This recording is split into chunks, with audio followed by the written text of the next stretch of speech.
At eto na mga kababayan, eto na, kumpirmado. Kumpirmadong natakot sila kay Manscarpio mga kababayan. Dahil, unang-una, bumoto silang lahat mga kababayan na ipasabina. Tapos ngayon, biglang ayaw na nilang buksan yan. Ano ang nangyari mga kababayan? Nagpasabina kayo tapos ayaw niyong buksan? Ibig sabihin, natakot silang makasuhan. Oh, effective! Oh, effective mga kababayan ang pagsasampa ng kaso ni Manscarpio laban dito sa mga kongresista mga kababayan dahil natakot na sila.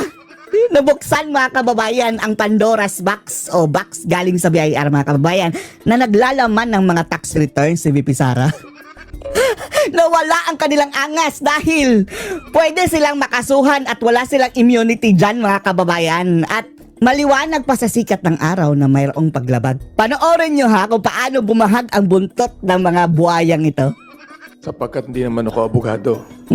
Subalit, sino may sabing abogado ka? Kahit po ako hindi abogado, hindi ako masyado nakatulog kagabi. Wow, hindi nakatulog! Pinag-aralan ko ito. Pinag-aralan! The Lord, ulul mo. Sabihin mo natatakot ka sa kaso. Kung bubuksan o hindi. Laban, bawi. Nakaharap tayo ngayon sa isang mabigat na desisyon. Isang Ayan na usapin naman.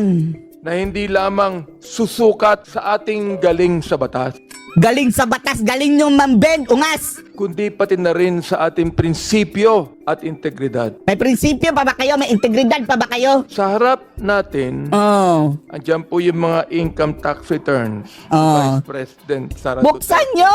Para ano? at ang kanyang asawang si Atty. Manscarpio. Buksan ninyo! It is a literal and figurative, eka nga, Pandora's box. Pandora's Na box nasa talaga. pangangalaga Dahil talagang hihigupin kayo ng Pandora's box sa iyan. Sa kulungan. ng House Committee on Justice. Napakasimple po ng question. Dapat ba nating buksan? Buksan nyo! Papasukin ako! Buksan nyo na!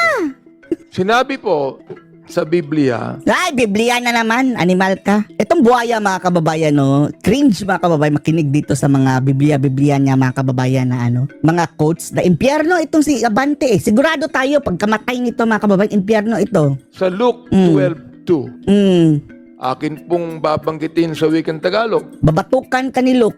Wag mo idamay-damay. natatago na hindi mahayag Ikaw nga kitang-kita ng kabahudasan mo. at walang lihim na hindi malalaman. Kayo nga, wala nang paglilihim. Itong kanilang kasamaan mga kababayan. Naniniwala tayo sa transparency. Wow! Naniniwala tayo sa accountability. Accountability ninyo nasaan? Ngunit bilang mga mambabatas, Mambubutas. kailangan din nating maniwala sa tinatawag nating prudence. O sa wikang Tagalog, Takot ka! Takot kang magkakaso. tamang pagpapasya.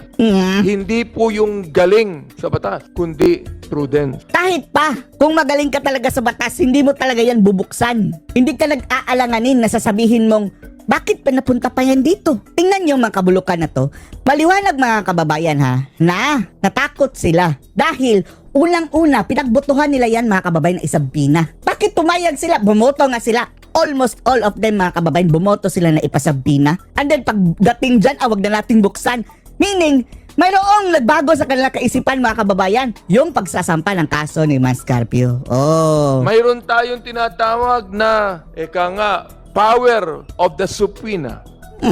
At ang power of the purse. Bakit yung pinasampina? Sabi nga ng ilan, ang kapangyarihan ng Kongreso ay nasa itaas ng tinatawag nating legal food chain. Pero Food chain mo, mga ungas tandaan mo. po natin, just because we can do something does not mean we should. Ito na lang abante. Bakit mo pinasampina kasi? Kung ayaw nyo pala talagang buksan. Nagmumukha tuloy kayong mga animal. Oh, mga katawa-tawa. Yan ang tamang description sa kanila, katawa-tawa. Ulitin ko ho. Natakot na. Just because we can Paulit-ulit do pa. something Siya siguro ang hindi lang nakaintindi dahil inulit does niya not eh. mean we should. Bakit po ako nag-aalangan? Unang-una, sa Nag-aalangan ka na tapos pinasampina mo. aking pag-aaral, Pag-aaral pa. privacy and the law. Meron tayong Section 270 ng Bendalo? NIRC na nagbibigay proteksyon sa confidentiality ng mga taxpayers. Tapos yung yung sa AMLA, bakit binuksan ninyo yun? Disgrasya sila doon, mga kababayan. Na technical sila, hindi nila ito napaghandaan, mga bobo. Una. Pangalawa, private rights. Kasama sa usapin si Attorney Manscarpio, isang private citizen Tapos yung sa AMLA, private citizen man si Manscarpio. na may karapatan Double whammy sila dito, mga kababayan. Ngayon takot na sila, tapos pumayag sila doon sa AMLA. Para na rin lang inamin na nagkamali sila. sa data Wala yan, sorry.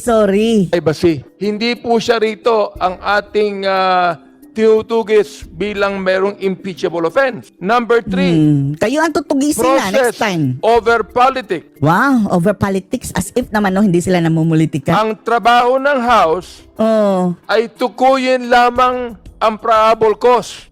palaging nangungulangot, Kung no? may usok ba sa likod ng apoy. Ang pagtitimbang Kayo, ng ebidensya Kayo, para kayong nakatira sa may apoy, at ang impyerno. pagbubukas ng mga selyadong dokumento ay mas nararapat na gawin sa Senate sitting as an impeachment court. Yun naman pala, bakit nyo pinasampina, mga ungas? At wala po akong pasubali, Madam Chair, na ito ay papasa sa plenary Ipasa at nyo na! pupunta sa impeachment court sa Senado.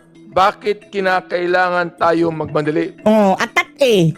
Sa Ecclesiastes chapter Ayan na naman ang masunog ka dyan, Abante. Hubarin mo nga itong yung pautot mo na cross, kunwari, mga kababayan. Kahayupan ang pinaggagawa. Hubarin mo yung cross, Abante. 3 verse 1, sinasabi, Kung gusto mo, bigyan ka namin ng malaking cross na talaga. Yung pwede, doon ka ipako kung mga kababayan. Kung gusto niyang magpapako, ha? Kung gusto lang niya. Ako ang magpapako sa cross kung gusto mo, ha? Hindi natin sinasabi ipapako ka namin, ha? Kung gusto mo lang, with your permission, gagamitan kita ng pako na may kalawang. sa Abante. wikang Tagalog, babanggitin ko uli, sa bawat bagay ay may kapanahunan. Sa bawat At ungas. panahon sa bawat layunin sa silong At may panahon din kayo, pagdating ng panahon, Abante Liling. Panahon nyo pa ngayon, pero pagdating ng panahon, himas-rehas ka kung buhay ka pa. ng langit. Langit pa, ikaw Ang nga, impyerno panindigan ka, natin animal ka. ay ito, sa akin, kapasyahan. Keep Kapasahan. it sealed right now. Right now, nakasil na nga Hayaan yan niya. Pero wala na kayong takas. Ang BIR dito, mga kababayan, sabi ni Kim Hinares na the fact na dinala nyo yan dyan, may pananagutan na kayo kahit hindi pa yan binuksan. Sagrado yan, mga kababayan Natin, ang Senado ang magbukas nito bilang bahagi ng impeachment trial para buksan Galit ang kasi- katotohanan nagalit si sa Dilima. tamang panahon ng paglilitis. Huwag natin pangunahan ang proseso Pinangunahan nyo nga eh. Tapos na yung pinangunahan. para sa kapakanan ng ating legal system at ng ating bansa. Madam Chair, Ngayon, mga kababayan, nagkakandarapan na sila na wag buksan, matapos nila ipasampina. at mga kaibigan ko dito sa Committee on Justice, Kalaban Di ba tayo, mas ungas. maganda Oh. na may suspense. May suspense! Ang sabihin mo, natatakot ka lang, ungas. Diba? Suspense. Nasuri na natin ang impeachment complaint at mga nakalakip na ebidensya. At naniniwala ako, if every congressman will just appreciate the pieces of evidence that has been talked about in this committee, hindi po malabo na ito ay magtagumpay sa plenaryo at Magtagumpay talaga yan sa mga buayahan. Sa buayahan, mga kababayan, lusot yan. makarating sa impeachment court. Ihain na natin, ang articles of impeachment sa Senado nang may paggalang sa batas. Diyos ko, Lord, paggalang sa batas pang pinagdadakdak, mga kababayan. Coming from the bending the law. Itong mahilig mag-bend sa law. At takot sa Diyos. Tinimbang na natin Tinimbang. at sapat na para sa probable cause. Dito po sa Committee on Justice, tinimbang natin si Vice President Sara Wow, tinimbang. Overweight ba? at nakita natin Ano ang BMS yung VP Sara sa timbang nyo? Timbangan. ang laki ng kanyang pagkukulang. Wow, nanghusga Bravo Nanghusga na mga kababayan. Akala ba natin relihiyoso to, Pastor Jack ito mga kababayan? Bakit tumakapanghusga? Wagas. Madam Chair, my dear colleague, kaya po yan po ang aking stand. Sana po ay Wala kang kwenta. Duwag ka, abantililing. Duwag. suspense na lang natin ito. Suspense ka sa kulungan. Hayaan natin ang impeachment court ang magbukas nito. Maraming salamat po at pagpalain tayo. We've heard Satanas ka, hudas ka, satanas. legal Abante. arguments Legal arguments. Anong... as well as the Bible verses Ay, nako. Pati satanic, mga kababayan niya, intention. and sons. Ang That's our twisting. very own Bishop Benny Abad. Bishop, obispo mo niyo Now pala we ito, angwas na to. Nakakatawa, obispo pa. Recognize the Honorable Joel Chua. Thank you, Madam Chair. Madam Chair, at this point in time, ako po ay Chihuahua. Chihuahua, ikaw ha. Isa din ito sa bumoto na ipasabina mga kababayan. Tingnan natin kung natakot din ba. sa argumento po at sa legal opinion ng ating kagalang-galang na Congresswoman Laila De Lima at ganun din sa ating napakahusay na assistant. Mas mabuti ba ito mga kababayan? Hindi natakot sa kaso. Sige. Buksan mo para kasali ka sa kaso, Chua. Matagal na namin inaantay to na magkaroon ka ng kaso. Congressman Noy Defensor. Bakit ko po sinasabi na ako po ay sa kanila ay sumasang-ayon? Buksan mo. Babasahin po natin ang ating saligang batas.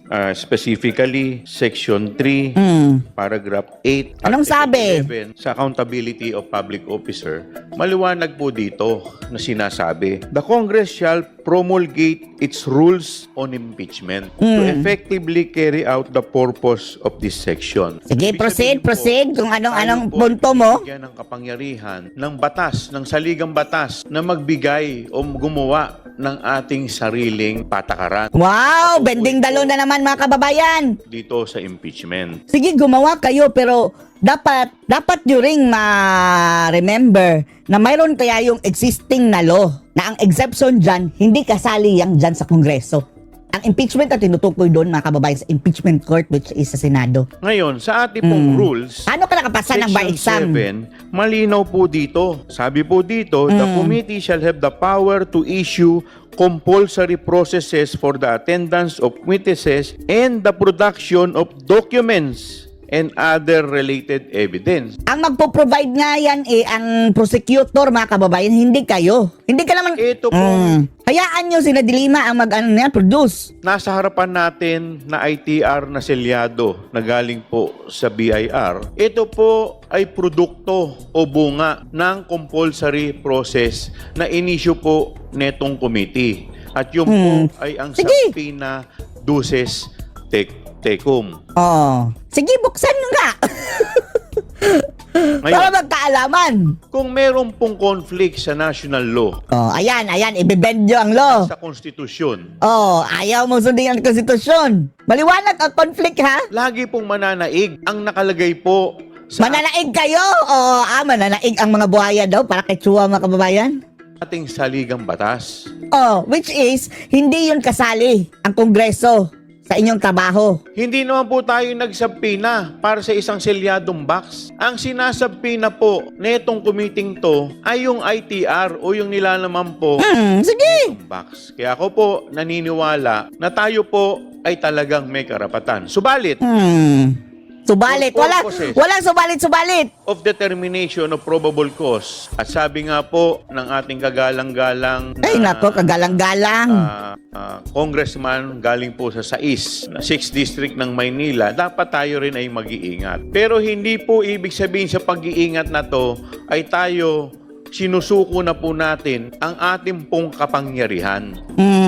Inaabuso na nga ninyo yung kapangyarihan, sinusuko ka dyan. So ako po ay pagpapalibang ko po dahil ito pong usapin na ito ay maaaring dumating din sa Senado. Dahil kung babasahin po ninyo ang National Internal Revenue Code, hindi naman po sinabi na pagdating sa Senado ay exempted na. Yun po ang kanilang magiging argumento. Pero base po dito sa ating konstitusyon at sa ligang batas, tayo naman po talaga ay merong karapatan. Sige, buksan mo na nga. Ako po, Ang dami mo pang satsat.